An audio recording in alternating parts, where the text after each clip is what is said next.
Hello student, welcome to my YouTube channel excellent success group पे।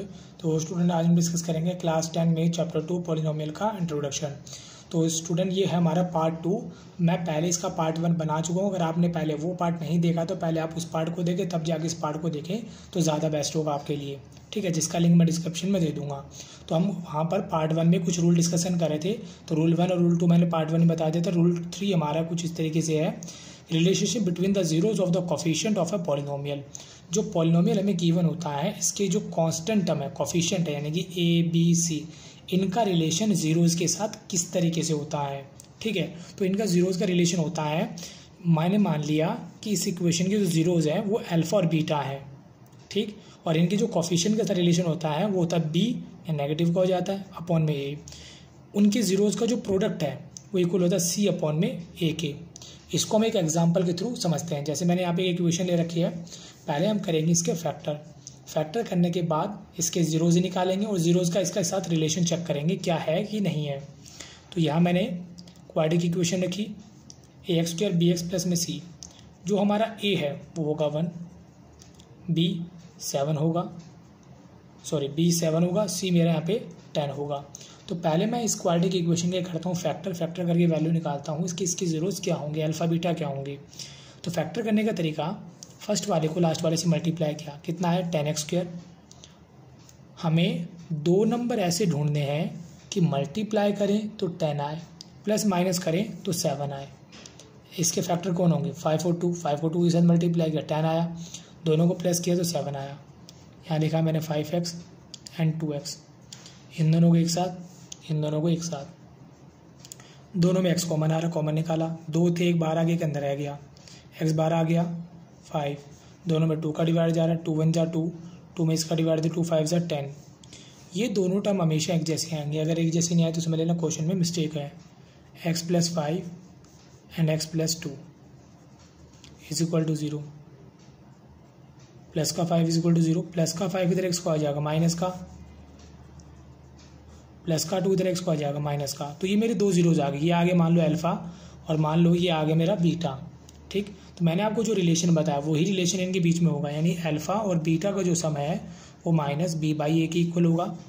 इन दोनों का जो प्रोडक्ट है वो सी बाई ए के इक्वल होगा।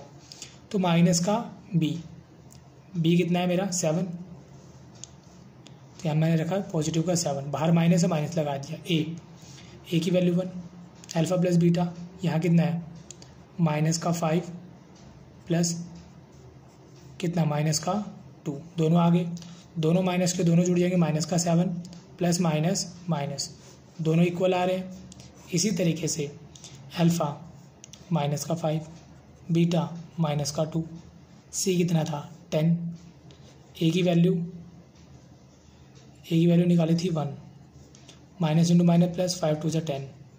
ये देखो, यानी कि इनके कोफिशिएंट और इनके जीरोज में जो रिलेशन होता है वो इस तरीके से होता है कि अल्फा प्लस बीटा को जोड़े तो minus B by A, alpha into beta को करें मल्टीप्लाई करें तो वो सी बाई ए के इक्वल होता है। अब मैं बोलूँ, अगर आपको जीरोज दे दिए जाए, ठीक, और वापस इस क्वाड्रेटिक इक्वेशन को बनाने के लिए बोला जाए कि ये क्वाड्रेटिक इक्वेशन बनाओ, तो इसके लिए रूल होता हमारा ये वाला, if alpha and beta zeros of a quadratic equation, और मुझे वापस क्वाड्रेटिक इक्वेशन बनानी हो, जैसे मुझे दे दिया जाए कि x की वैल्यू -7, x की वैल्यू -2, ये दो इसके जीरोज हैं, तो वापस बताओ वो क्वाड्रेटिक इक्वेशन क्या थी। तो उसके लिए रूल होता हमारा कि कोई कांस्टेंट टर्म होती है जो इनका कोई मल्टीपल रही होगी शुरुआत में, x square minus sum of zeros into x plus product of zeros. In short में के ब्रैकेट एक्स स्क्वायर के कोई कांस्टेंट टर्म हो, कोई भी मल्टीपल हो सकता है, 2 3 5 6 7 यानी कोई नंबर, दोनों का सम प्लस में दोनों का प्रोडक्ट। तो यहाँ मैं इक्वेशन लिखता हूँ कि एक्स स्क्वायर दोनों जीरोज का सम यानी माइनस का 7 प्लस माइनस का 2, एक्स दोनों का प्रोडक्ट माइनस 7 नहीं था, माइनस का 5 था, आई थिंक माइनस का 5 है, माइनस का 5 इंटू माइनस का 2,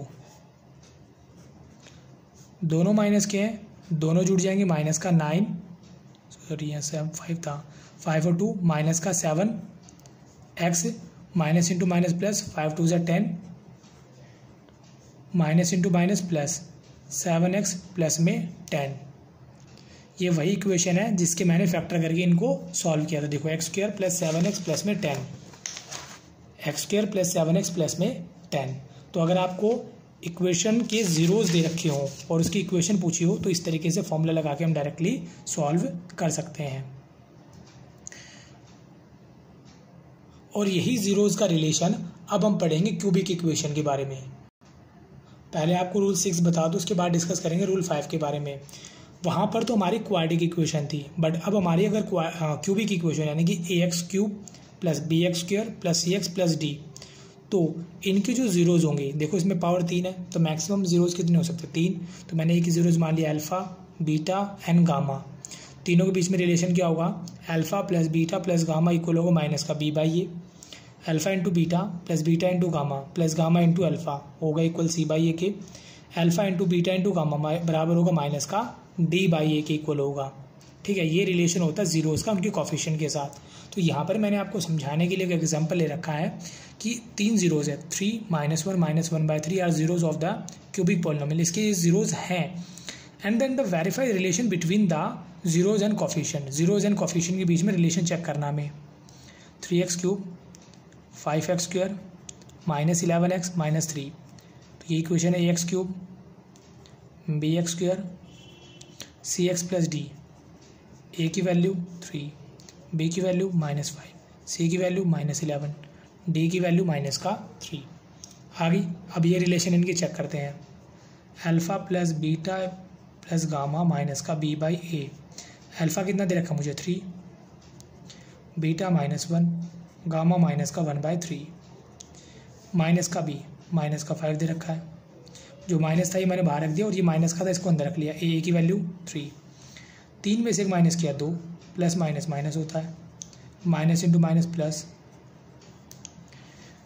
एलसीएम लेके इक्वल करेंगे, 3 2 ज़ा 6 -1, 6 में से 1 गया 5/3। पहली कंडीशन हमारी ट्रू होती है। दूसरी कंडीशन चेक करते हैं। Alpha into beta, beta into gamma, gamma into alpha equal होगा c बाई ए के। अल्फ़ा 3 दे रखा मुझे, ये अल्फ़ा है, ये बीटा और ये gamma. 3 into -1, -1 into -1/3, -1/3 into 3, c की वैल्यू -11, a की वैल्यू 3, 3 1 जा 3, plus minus minus, minus into minus plus 1/3, 3 से 3 कैंसिल हो गया, माइनस का 1, माइनस का 3 माइनस का 1, माइनस का 4। एलसीएम लिया, 3 4 जा 12, माइनस का 12 प्लस 1, माइनस के 12 में से पॉजिटिव का 1 जाएगा, माइनस का 11/3 आएगा। ये कंडीशन में हमारी ट्रू आती है। And last condition, alpha into beta into gamma बराबर होगा माइनस के d बाई ए के। ये हमारी तीसरी कंडीशन है। अल्फ़ा में दे रखा था 3, बीटा -1, गामा माइनस का 1/3, d की वैल्यू माइनस का 3, a की वैल्यू 3, 3 से 3 मेरे कैंसिल हुआ, माइनस इंटू माइनस प्लस 1। और देखो इसके बाहर भी ऑलरेडी माइनस दिया हुआ है तो ये माइनस रखा मैंने, d की वैल्यू माइनस का 3 थी तो एक माइनस इसका हो गया, एक -3 इसका हो गया, माइनस माइनस हो गया प्लस, कट गया, कितना है 1। ये कंडीशन में हमारी ट्रू होती है। तो इनके ये रिलेशन था कोफिशिएंट के साथ में जीरोस का। उम्मीद करता हूँ आपको ये बात समझ में आ गई होगी। अब डिस्कस करेंगे रूल नंबर 5। अब डिस्कस करेंगे रूल 5। रूल 5 में बताया गया हमें डिवीजन एल्गोरिथम के बारे में। ठीक है, जो हमें कुछ इस तरीके से दिया गया है, हमारा कोई पॉलिनोमियल px है और gx है जो एग्जिस्ट करेगा, px इक्वल होगा gx इंटू qx प्लस में rx। Simple and short language में समझाने का तरीका, मान लो मैंने 7 में डिवाइड दिया 2 का, 2 3 ज़ा 6, माइनस किया कितना है 1। हम छोटी क्लास में जब थे तब ऐसे करते थे कि जो 7 है वो इक्वल होता है इन दोनों के मल्टीप्लाई के इक्वल, 2 इंटू 3, और आखिरी में जो रिमाइंडर बचता है उसे प्लस कर देते थे। ठीक है, अभी भी वही रूल है। हमें जो 7 है वो हमें यहाँ पे दे रखा px की जगह, जिसका हमने डिवाइड दिया वो हमें gx दे रखा है। यहाँ पे जो रिजल्ट निकल गया वो क्वोशिएंट यानी कि qx है, और जो फाइनली बचता था वो हमेशा rx होता था। आर एक्स के बारे में हमेशा एक कंडीशन रहती थी कि वो इससे हमेशा छोटा रहता था। आर एक्स जो है वो जी एक्स से ऑलवेज छोटा होगा। अगर यहाँ 5 है तो यहाँ 5 से छोटा हो सकता कुछ भी, 4 3 2 1 0, बट 5 कभी नहीं होगा। अगर यहाँ पे 7 है तो यहाँ पे कितना होगा, 1 2 3 4 5 6, बट 7 कभी नहीं हो सकता। अगर होगा तो फिर हमें आगे डिवाइड देना पड़ेगा, तो वो ऑलवेज हमें इससे छोटा निकल गया। वही रिलेशन हमें यहाँ दे रखा है। ये जो इक्वेशन कैसे बनी है मैंने आपको बता दी। यहाँ पर भी वही कंडीशन है, आर एक्स या तो 0 होगा या जो उसकी डिग्री है वो जी एक्स से छोटी होगी। अगर मान लो यहाँ पे एक्स की पावर 2 है जिसका मैं डिवाइड कर रहा हूँ, तो आर एक्स जो निकल कर आएगा वो पावर 1 आ सकती है। अगर यहाँ पावर 3 है तो यहाँ पावर 2 भी हो सकती है, या पावर 1 भी हो सकती है, या पावर 0 भी हो सकती है, बट 3 पावर इसके इक्वल नहीं हो सकती। इसको मैं आपको एक एग्जांपल के थ्रू समझाता हूँ। तो यहाँ पर मैंने एग्जांपल लिया कि इस इक्वेशन में इसका डिवाइड देना है। जिसमें डिवाइड देना होता वो होता हमारा पी एक्स, जिसका डिवाइड दे रहे हैं वो होता हमारा जी एक्स। तो मैंने यहाँ पे एक टेबल बनाई, 3x³ plus x square 2x plus 5, इसको यहाँ रखा x स्क्वायर 2x प्लस में 1।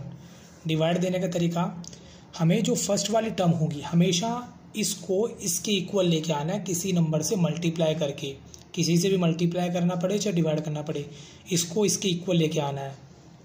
ठीक, 3x³ के, तो मैं एक्स स्क्वायर को किससे मल्टीप्लाई करूं ताकि इसके बराबर आ जाए। यहाँ 1 है, यहाँ 3 है, तो 3 से मल्टीप्लाई करें, 3 1 जा 3, ये आ गया। पावर 2 है या 3 है, कमी कितने की है, 1 की, तो पावर 2 और 1 कितनी हो जाएगी, 3। जब बेस सेम हो तो पावर जुड़ती है, तो मल्टीप्लाई करूँगा मैं 3x के साथ। कितना आंसर आ गया, 3x³। जैसे मैंने एक्स स्क्वायर को 3x से मल्टीप्लाई किया, बाकी के रिमेनिंग पार्ट भी उसी नंबर से मल्टीप्लाई होंगे। 2x को मल्टीप्लाई करेंगे 3x के साथ, 3 2 जा 6, पावर 1 और 1 2। फिर 1 को मल्टीप्लाई करेंगे उसी के साथ, 3 1 जा 3, प्लस है तो माइनस, प्लस है तो माइनस, प्लस है तो माइनस। ये नीचे वाली टर्म के सबके साइन चेंज कर देंगे। पहली वाली टर्म तो हमेशा एलिमिनेट होगी ही होगी हर हाल में। एक प्लस की एक माइनस की है, एलिमिनेट होगी। ये माइनस का है और ये प्लस का है, 6 में से 1 गया, कितना बचा, माइनस का 5x²। क्योंकि बड़ा कौन है दोनों में से, माइनस का तो निशान आएगा माइनस का। 3 में से 2 गया 1x, बड़ा कौन है, माइनस का तो निशान आएगा माइनस का। ऊपर कितना बचा हुआ 5। पहला स्टेप यहाँ पे कंप्लीट। दूसरा स्टेप, एक्स स्क्वायर को किससे मल्टीप्लाई करूँ कि आंसर माइनस का 5x² आ जाए। स्क्वायर इधर भी है, एक्स स्क्वायर इधर भी है, सिर्फ -5 नहीं है, तो मल्टीप्लाई कर देंगे माइनस के 5 के साथ। माइनस मल्टीप्लाई करने पे ये आ गया। फिर 2x को मल्टीप्लाई करेंगे उसी के साथ, 5 2 जा 10x माइनस का। फिर 1 को मल्टीप्लाई करेंगे माइनस के 5 के साथ, माइनस है तो प्लस, माइनस है तो प्लस, माइनस है तो प्लस। पहला नंबर एलिमिनेट हो गया क्योंकि ये माइनस का प्लस का दोनों सेम एलिमिनेट हो गए। 10 में से 1 गया 9x, बड़ा कौन है, अब ये पॉजिटिव का नेगेटिव का नहीं है, तो साइन आएगा पॉजिटिव का। दोनों प्लस के दोनों जुड़ गए, ये आ गया मेरा 9x प्लस में 10। ये वो हमारा रिमाइंडर यानी कि rx। जो रिजल्ट निकल गया है वो हुआ qx, जिसका डिवाइड दिया वो gx, जिसमें डिवाइड दिया वो px। अब इसको वेरीफाई करते हैं क्या ये करेक्ट है या नहीं है। तो रिलेशन लिखता हूँ मैं, px equal to gx into qx plus में rx। जैसे कि मैंने आपको बताया rx की जो पावर है ऑलवेज gx से छोटी रहेगी। यहाँ 2 है तो यहाँ कितनी है 1, ठीक है। 1 भी हो सकती है, 0 भी हो सकती है, बट 2 के बराबर कभी नहीं होगी। तो मैंने px को लिखा यहाँ पे 3x³ x square 2x plus 5, gx कितना है मेरा x square 2x plus 1, qx से निकल गया है मेरा 3x माइनस का 5, rx 9x प्लस में 10।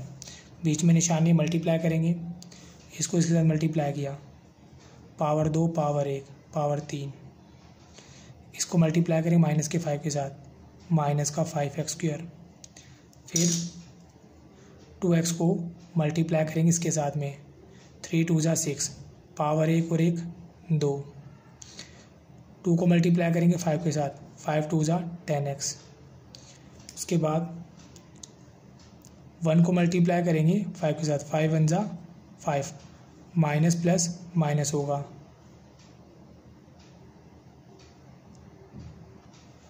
1 को 3 के साथ भी मल्टीप्लाई करेंगे, इसके साथ भी कर दिया और इसके साथ भी कर देंगे। 3 1 जा 3x प्लस में 9x प्लस में 10 करने के बाद ये तो आगे मेरा as it is 5x square और ये 6x स्क्वायर, 5 में से 6 जाएगा, कितना बचेगा 1x स्क्वायर। बड़ा कौन है दोनों में, पॉजिटिव का, तो साइन आएगा पॉजिटिव का। 10x 3x और 9x दोनों पॉजिटिव के दोनों जुड़ गए, 12x माइनस में 10x। 10 में से 5 माइनस करेंगे तो 5 आएगा, किसका, पॉजिटिव, क्योंकि बड़ा कौन है, पॉजिटिव का। 12 में से 10 गए, कितना बचा 2x। हमें ये ध्यान रखना है कि लाइक टर्म है कि नहीं है। लाइक टर्म का मतलब है वेरिएबल x वाले के साथ प्लस माइनस होगा, विदाउट वेरिएबल x वाले के साथ प्लस माइनस होगा। तो हमारी जो टर्म थी देखो 3x cube plus x square plus 2x plus 5 same to same इसके इक्वल आ रही है। तो ये मेरी थी वेरिफिकेशन जो इस कंडीशन में मैंने करी है। तो उम्मीद करता हूँ स्टूडेंट जितनी बातें मैंने आपको सिखाना चाहता आपको समझ में आ गई होगी। अगर आपको वीडियो अच्छा लगा हो तो वीडियो को लाइक करें, शेयर करें, कमेंट करें और इस चैनल को जरूर सब्सक्राइब कर लें। मिलते अगली वीडियो में। Okay, bye bye, thank you.